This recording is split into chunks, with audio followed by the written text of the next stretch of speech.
성령 강림 주일입니다. 오늘도 주 앞에 나와 예배드리는 우리 모든 형제 자매들에게 하늘로조차 우리 주 예수 그리스도의 평화가 가득 임하기를 축복합니다. 또 우리 성가대 여전히 좋은 찬양으로 하나님께 영광을 돌려드리고 또 우리 모두에게 은혜를 끼쳐서 하나님의 기쁘심이 될 만한 찬양이 된 줄 믿습니다. 수고에 고맙고 감사합니다. 제가 부목사로 섬기던 교회의 담임 목사님이 세계 선교에 특별히 열정과 열심을 가지신 분이셨습니다. 부산 국제선교회라고 하는 선교회를 창립하셨고 또 당시로는 제 기억으로는 아마 국내 처음이지 싶은데 여러 교회들을 연합해서 세계 선교사를 파송하는 그런 일도 하셨습니다. 이분을 모시고 늘 선교 회의라든지 또는 선교 예배라든지 다니다 보니 선교지에서 일어나고 있는 여러 일들을 그때로부터 지금까지 참 많이 경험하고 보고 알게 되었습니다. 보람있고 귀한 선교 사역들도 있지만 가끔씩은 선교지가 허물어지고 선교사는 떠나고 열정과 힘을 다해서 그곳에 헌신한 사람들의 기도와 열정이 있음에도 불구하고 지금은 폐허가 되어버린 그런 선교지들을 보면서 안타까운 마음을 가질 때도 참 많습니다. 그러다 보니 선교를 이렇게 해야 되는데 뭐 그런 것보다 선교를 저렇게 하면 안 되는데 라고 하는 그런 모습들도 알게 되어서 지금도 선교하는 모습들을 보며 저렇게 하면 곧 문 닫을 텐데 라고 하는 그 길을 계속 가고 있는 선교 사역들을 보면서 마음이 아프고 그럴 때도 종종 있습니다.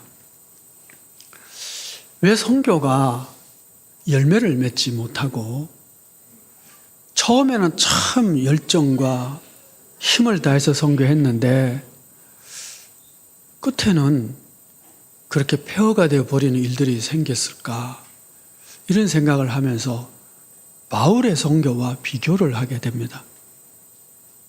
바울은 그가 선교지에서 짧게 혹은 길게 있어봤자 한 3년 정도 그렇게 선교를 하고 목양을 하고 교회를 세우고 성도를 가르쳤는데 그 교회들이 다 든든히 서고 당시 세상의 박해와 고난 속에서도 굳게 그 믿음을 지켰을 뿐만 아니라 그 세상을 변화시키는 그런 힘 있는 선교하는 교회가 되었고 세상을 변화시키는 교회가 되었고 2000년이 지난 지금도 유럽 세계는 바울의 선교로부터 시작된 기독교의 문화로 지금까지 이어져 오고 있는 것을 볼 때에 바울은 도대체 어떻게 했길래 이런 열매와 승리가 있는데 우리는 왜 이렇게 선교지에서 종종 실패하고 혹은 짧은 시간 안에 무너지는 그런 선교의 사역들이 되고 있을까? 반성하지 않을 수 없고 비교하지 않을 수가 없는 것이죠. 특별히 동남아시아에서의 선교는 선교의 블랙홀이라고 그럽니다. 동남아시아는 한국 교회보다 훨씬 먼저 복음이 전파되고 선교사들이 힘쓰고 애쓴 곳입니다. 그리고 지금까지도 계속해서 선교를 하고 있지만 선교의 열매가 별로 없죠. 여러 가지로 생각할 때 그 중에 하나는 이미 그곳에는 강력한 불교라고 하는 종교가 틀을 잡고 있었기 때문이다라고 말하기도 하지만 선교학자들이 도대체 왜 이렇지? 라고 고민하고 답을 내놓아야 할 것입니다. 뿐만 아니라 선교하는 지역교회도 어떻게 해야 될까 생각하지 않을 수가 없죠. 오늘 본문에는 선교사로서, 전도자로서, 목양하는 자로서 바울의 모습이 나타나 있습니다. 그 목양을 하고 선교를 하는 자로서의 그에게는 목표가 하나 있었습니다. 그 목표는 그리스도의 형상을 이루는 것이었습니다. 그러니까 바울이 선교를 하고 교회를 세우고 그들의 말씀을 가르치고 목양을 함에 있어서 아주 중요한 목표가 있었는데 그 목표는 그들 가운데 그리스도의 형상을 이루는 것이고 그리스도의 형상을 이루기까지 그는 이제 다시 해산하는 수고라도 하겠다라고 선포하고 있는 것이 오늘 본문의 말씀입니다. 그러니까 우리 신앙 사역에 아주 중요한 목표가 있어야 되는데 그것은 그리스도의 형상을 이루는 것입니다.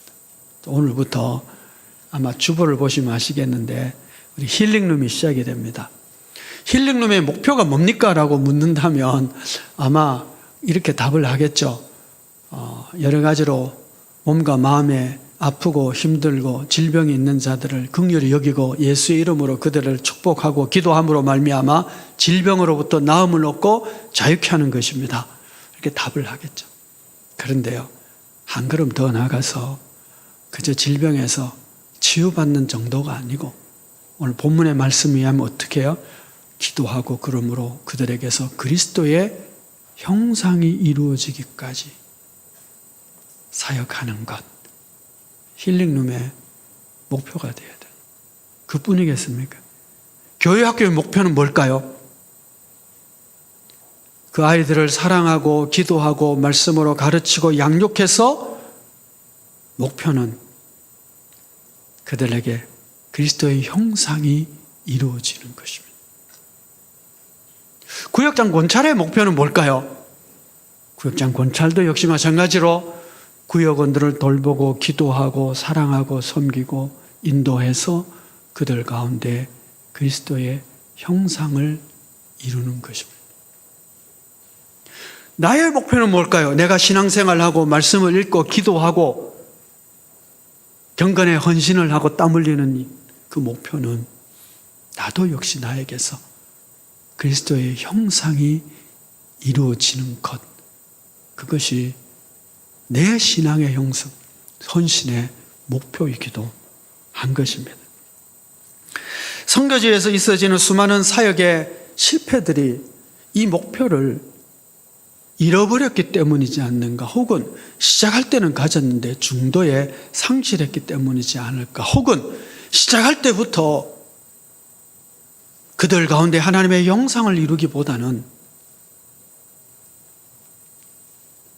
우리가 이런 일을 했습니다 라고 하는 가시적인 목표를, 그리스도의 형상이 아니라 나의 자랑, 내 눈에 보이는 즐거움, 그런 것들이 되었기 때문이지 않을까, 이런 생각을 해보는 것이죠. 선교지든 혹은 교회 안에서의 사역이든 나의 경건이든 내가 섬기는 이들이든 우리 사역의 주요한 목표, 그것은 우리 안에 그들 가운데 그리스도의 형상이 이루어지는 것이어야 합니다. 그러면 바울은 이 목표를 잘 달성하기 위해서 어떻게 했을까요? 오늘 본문에 바울의 선교 사역과 목양 사역의 모습들이 잘 나타나 있습니다. 바울의 사역의 첫 번째 원리는 뭐냐? 사랑으로 배려하고 공감함으로 사역하라는 것인데 12절 말씀을 보시면 이 갈라디아 성도들을 향해서 형제들아 그렇게 부르고 있습니다. 형제라고 부르고 있어요. 그런데 19절 말씀을 보시면 나의 자녀들아 그렇게 얘기합니다. 여러분, 전 남보다 훨씬 가까운 것이 형제죠. 형제보다 훨씬 가까운 것이 부모 자식 간이겠지요. 제가 예전에요 군 복무를 하는데 제 동생이 면회를 왔더라고요. 그럼 뭐 이런 얘기 저런 얘기 하다가 저한테 무슨 얘기를 하냐면, 형, 나 이번에 서울대학원에 합격했다. 그러는 거예요. 그 말을 딱 듣는 순간 속에 약간 신경질이 나더라고요. 아니 뭐 겉으로는 야 축하한다 그러죠. 축하한다 그런데 속으로는 약간 쓰린 마음이 생기는 것이, 저는 시험 쳤다 하면 떨어지는데 이노 씨는 어떻게 시험 쳤다 하면 되더라고요. 조금 그렇더라고요. 그때 깨달은 것이 있어요. 저희 아버지는 이 아들이 대학원에 합격한 것에 대해서 마음이 쓰릴까요? 기쁠까요? 그냥 기쁨만 충만할 거예요. 자랑만 가득 찰 거예요. 근데 형은 안 그렇더라고요. 조금 질투심도 생겨요. 그래서 그때 깨달은 것이, 형제 간의 사랑과 부모 자식 간의 사랑은 레벨 차이가 크구나. 여러분, 바울이 갈라디아 교회를 그렇게 생각, 형제로, 그리고 형제보다 더 가까운 자녀로 그렇게 사랑하고 공감하고 배려하고, 그렇기 때문에 12절 말씀을 보시면 이런 말씀을 하고 있어요. 이게 사역에 참 중요한 원리인데, 형제들아 내가 너희와 같이 되었은즉 너희도 나와 같이 되기를 구하노라. 나는 너희와 같이, 너희는 나와 같이. 이것이 사역의 원리입니다. 나는 너와 같이, 너는 나와 같이. 여러분, 이 사역의 원리에 아주 참 중요한 것은 개방성과 수용성입니다. 너희가 나와 같이 되기를 원한다. 개방한 거예요. 나와 같이. 여러분, 개방해서 그가 나와 같이 내 안에 들어오면 내 안에 온갖 허물도 다 보게 되는 거죠. 혹시 이제 자녀들이 다 커서 이제 다 떠나고 둘만 남은 가정에서는 이런 경험을 하게 되는데요. 둘이서 살다가 가끔씩 자녀 가족이 오면 불편해집니다. 전에는 그냥 뭐 안방에서 거실로 그냥 막 다녀도 되는데, 이 자녀들이 오고 뭐 사위가 오고 그러면 그때부터는 안방에서 나갈 때 옷 차려입어야 돼요. 불편해요. 그렇지만 그 불편보다도 사랑이 더 큰 거예요. 한 10여 년 전, 한 20년쯤 되었을 것 같은데, 일본을 갔는데 일본 선교사가 그런 얘기를 하더라고요. 일본 사람들은 시골에서 부모님들이 오시면 집에 모시지 않고 가까운 호텔에 모신다는 거예요. 그때 그 얘기를 들으면서, 일본은 집이 너무 좁으니까 편하라고, 좁으니까 이렇게 호텔에 모시는 모양이다, 그렇게 생각을 했어요. 근데 점차 생각이 좀 바뀌어요. 부모님을 모시면 좁은 방도 문제지만 불편하니까. 그랬겠구나. 여러분, 개방한다는 것은 불편을 감수하는 겁니다. 사랑이 크지 않으면 개방할 수 없습니다. 남에게는 개방하기 참 어렵습니다. 자녀에게는 개방할 수가 있죠. 영 엉뚱한 사람에게는 집안 개방하기 어렵습니다. 형제에게는 오라고 개방할 수가 있죠. 사랑의 차이인 겁니다. 바울이 너희가 나와 같이 되기를 원한다는 것은 개방을 얘기하는. 내가 똑똑하고 잘났고 믿음이 좋아서 나처럼 되라 그랬을까요? 그건 어떤 면에서는 교만이죠. 바울이 나와 같이 되라는 것은 너희가 내 안에 들어와서 나와 같이 하나님을 섬기고, 어떤 때는 내가 이렇게 연약함에도 불구하고 믿음으로 살고, 이런 좌절 가운데 내가 기도하는 가운데 어떻게 하나님 앞에서 믿음을 세워가고 있는지, 나와 같이 되기를 원한다. 개방성을 얘기합니다. 선교사가 선교를 하는데 그 사람들과 전혀 다른 곳에 딱 문을 닫아 걸고 자물쇠, 그리고는 뭐 또 집 지키는 사람 두고, 그리고 맹견주의 뭐 이런 그 맹견도 키우고, 그러면서 지역 사람들에게 전혀 개방하지 않으면서 가서 선교한다. 선교 안 되겠죠. 수용성이 필요해요. 나도 너희와 같이 하겠다는 거. 나도 너희와 같이 돼요.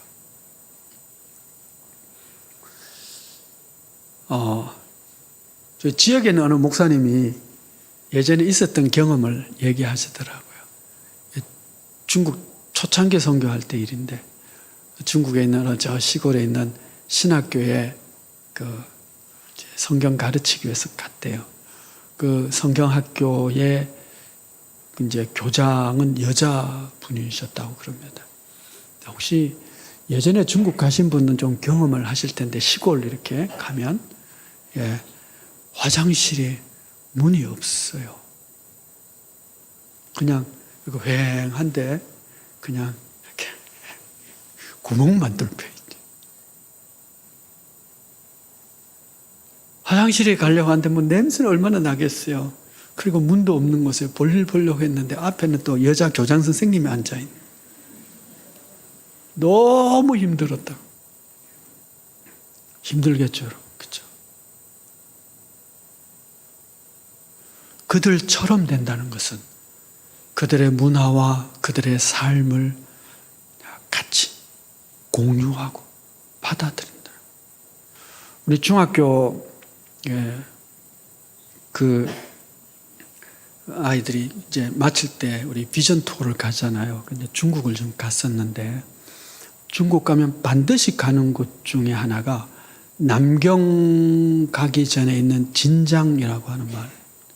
거기는 관광지가 아니기 때문에 사람이 거의 안 가는 곳인데, 거기에 중국 선교의 아버지라고 하는 허디슨 테일러의 묘가 있기 때문에 그 묘를 보러 가는 거예요. 이분이 유명한 이유는 내지 선교회라고, 당시의 선교사들은 다 바닷가 근처에 뭐 상해나 뭐 저기 광동성 홍콩이나 이쪽에 있었는데, 이분은 중국 내지에 들어가서 선교를 하는 거예요. 그리고 중국 옷을 입고 선교를 했어요. 그게 유명한 사람입니다. 중국 선교의 아버지. 그들처럼 되려고 하는. 그들처럼 되는 이유는 뭐예요? 그들의 아픔과 슬픔과 이 모든 것들을 함께 나눌 뿐만 아니라 그들의 문화와 습관과 이것을 존중하는 의미예요. 그들처럼 되는 거예요. 그들의 문화를 수용하고 그들의 아픔도 공유하고, 그러면서 그들과 함께 복음을 나누기를 원하는 거예요. 부모님들이 자녀들과 세대차를 겪어요. 요즘은 아이들이 20대가 10대를 이해하지 못해서 요즘 애들은 뭐 말이 안 통한다 한다 하더라고요. 당연하죠. 그럼에도 불구하고 우리가 그리스도의 형상을 이루고 그리스도를 전하기 위해서는 어떻게 해야 되냐?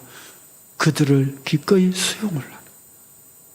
그들의 생각이 나와 달라도 다시 한번 귀를 기울여보고 그럴 수 있겠구나.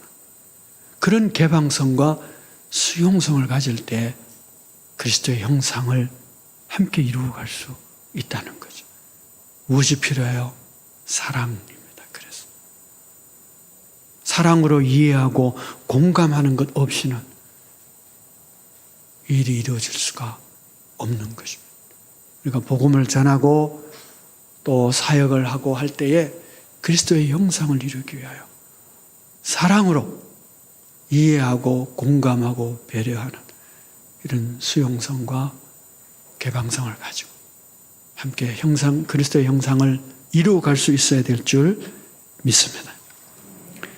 두 번째는 진리의 말씀에 대한 깊고 철저한 집중이라고 할 수 있습니다.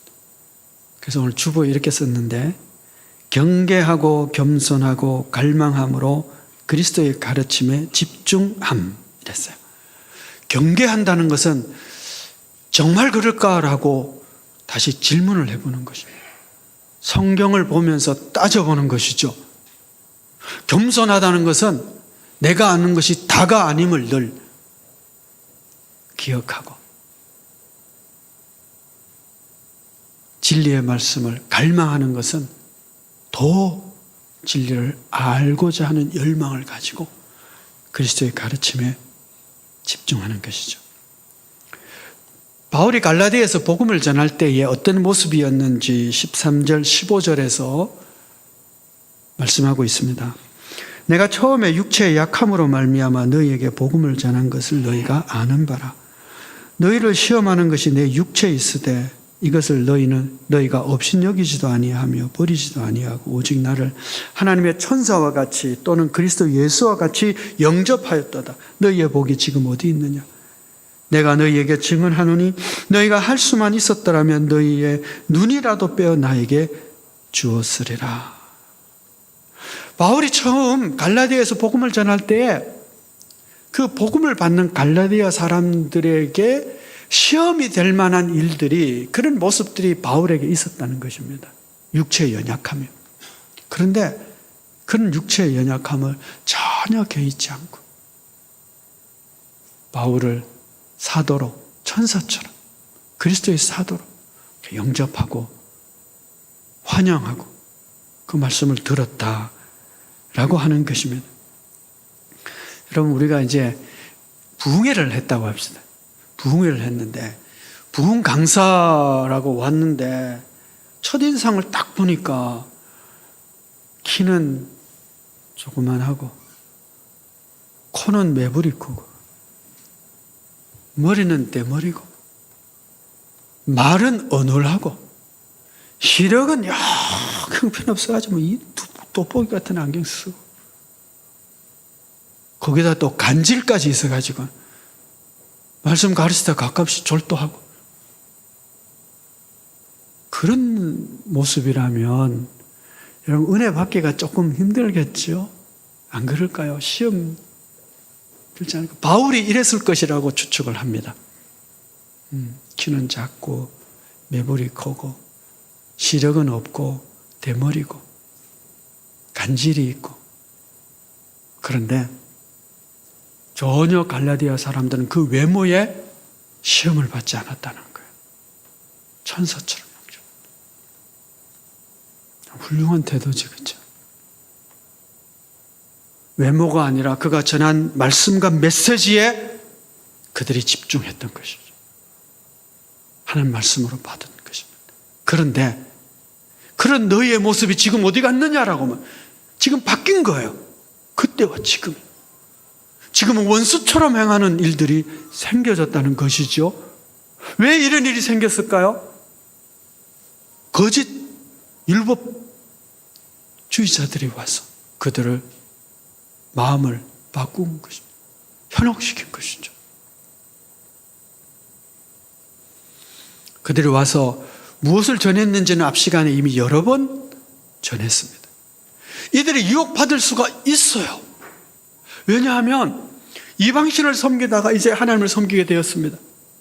그런데 다시 이방신을 섬기는 모습으로 나아가는 것은 그렇게 하자고 하면 그거는 단연코 거절했을 겁니다. 대신에 예전에 이방신 섬기는 것처럼 그렇게 우상에게 제물도 갖다 바치고 비나이다 하고 그 다음에 윤리 도덕적으로 타락한 삶을 살고 그렇게 살아도 된다 그랬으면 이게 문제가 되죠. 그렇게 안 했을 것 같아요. 이들이 유혹받은 이유는 뭐냐면 더 잘 믿으려면 이렇게 해야 된다고 했기 때문에 그래요.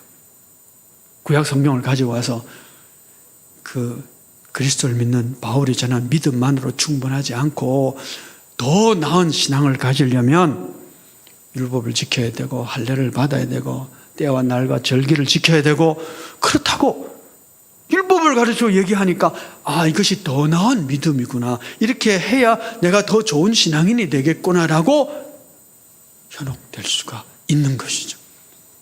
그걸 따져봐야 되는데, 경계해야 되는데, 이게 정말 그럴까를 생각해야 되는데 생각하지 않은 것이죠. 오늘도 여러분, 얼마나 많은 사람들이 더 나은 믿음을 여기에 있다고 그렇게 신천지가 꼬셔가고 구원파들이 얘기하는 거예요. 더 나은 신앙은 이렇게 살아야 된다고. 그러면 어떻게 해야 돼요? 따져봐야죠. 정말 그런지, 정말 그것이 하나님이, 우리 하나님이 하신 말씀인지. 여러분, 새벽 기도회 때 제가 꼭 그렇게 얘기하죠. 본문 읽고 나서 본문에 나타난 우리 하나님은 어떤 하나님이신지, 성경을 근거로 해서 오늘 본문의 하나님은 어떤 하나님인지, 그리고 우리에게 무엇을 원하시는지 살펴봅시다. 여러분들에게 습관이 되라고 지금 계속 그 얘기를 드리는 것입니다. 질문을 해야 돼요. 성경에, 진짜 성경이 그렇게 말씀하고 있는 거예요. 정말 하나님이 그렇게 우리에게 원하시는 것인가? 그걸 따져봐야 돼요. 바울이 오늘 이런 거짓의 무리와 참된 사역자의 특징 하나를 아주 잘 비교해서 말씀해 주고 있습니다. 이 기준이 될 수가 있기 때문에 그래요.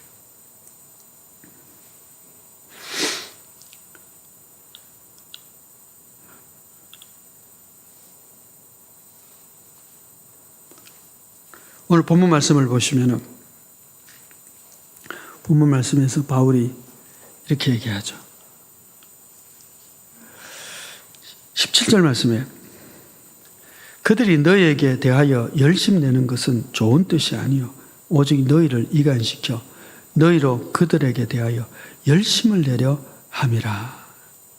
자, 이 사람들이, 이 거짓의 무리가 와서 막 그들에게 율법을 가르칩니다. 이렇게 해야 된다고. 그렇게 그들이 하는 목적이 여기 있어요. 뭐라 그럽니까? 그들이 열심을 내는 것은 너희로 그들에게 대하여 열심을 내게 하려 하는 것이다. 바울은 어때요? 거기에 대해서 바울은 이렇게 얘기합니다.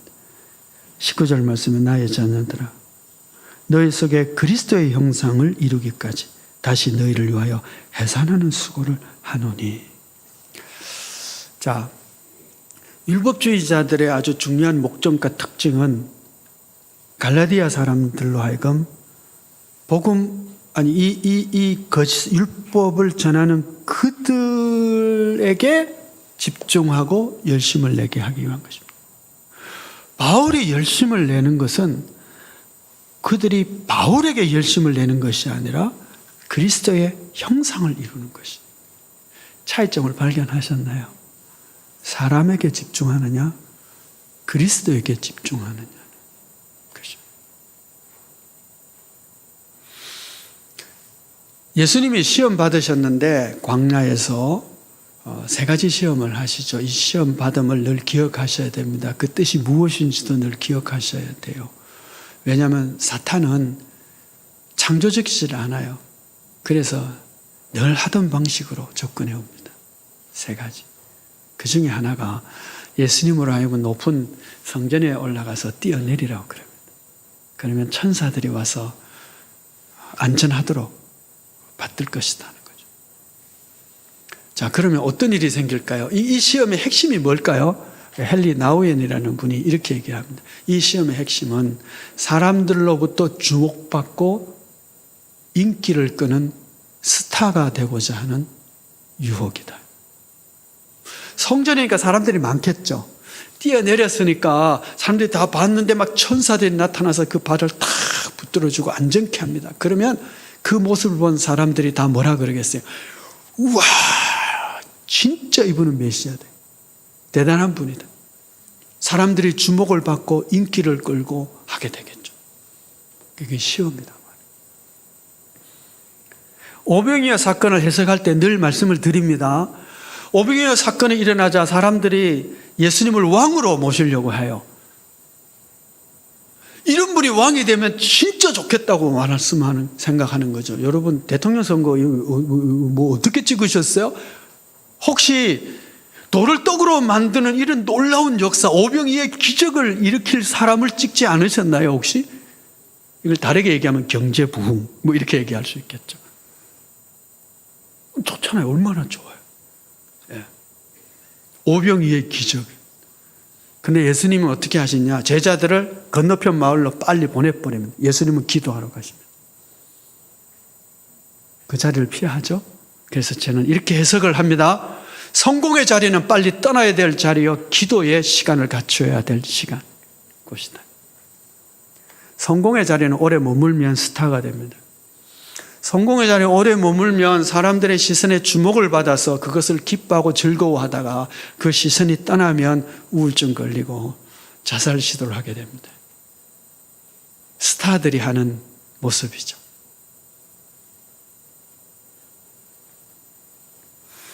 사람에게 집중하게 하는 것 그리스도가 하신 일이 아닙니다. 사람에게 집중하는 것 바울이 보여준 모습도 아니었습니다. 우리의 열심은 나에게 열심을 내라는 것이 아니라 그리스도의 형상을 이루는, 그리스도에게 초점을 맞추는 것이었습니다. 이를 위하여 해산하는 수고까지라도 내가 할 수 있다. 여러 가지 힘들고 어려운 일도 생기겠지만 그리스도의 형상을 이루는 일에 바울은 그의 힘을 다 쓴 것이죠. 비슷하지만 다른 단어가 있습니다. 목적이라는 단어와 목표라고 하는 단어가 있습니다. 우리 신앙과 사역의 목적은 뭘까요? 하나님의 나라를 이루는 것입니다. 그렇다면 그 목적을 이루기 위한 목표는 뭘까요? 목표는 그리스도의 형상을 이루어가는 것이죠. 그리스도의 형상이 이루어지지 않으면 하나님의 나라가 세워지지 않습니다. 내 신앙생활이, 우리의 사역이 그리스도의 형상을 이루어가는 그 모습으로 나타나지 않으면 그 사역은 다 헛것이 되고 말 것입니다. 하나님의 나라가 세워질 수가 없기 때문에 그렇습니다.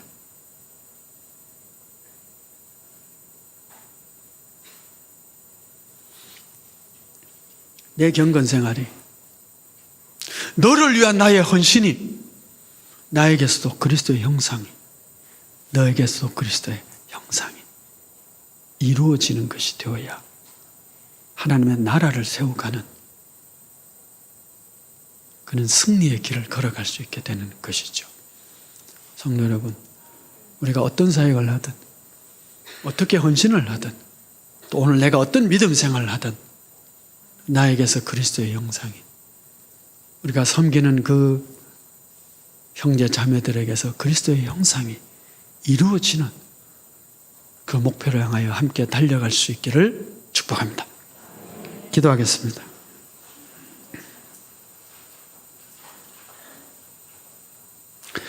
은혜로우신 아버지 하나님, 나의 신앙생활이 나에게서 그리스도의 형상을 이루는 목표를 이루어갈 수 있기를 원하고, 이웃을 위한 우리의 섬김 역시 우리 이웃에게서 그리스도의 형상이 이루어지는 목표를 이룰 수 있기를 소원합니다.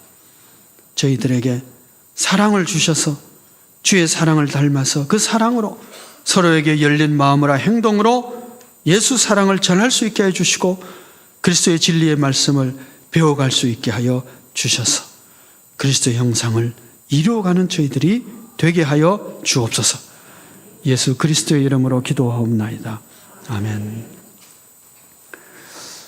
찬송가 420장 함께 찬송하겠습니다.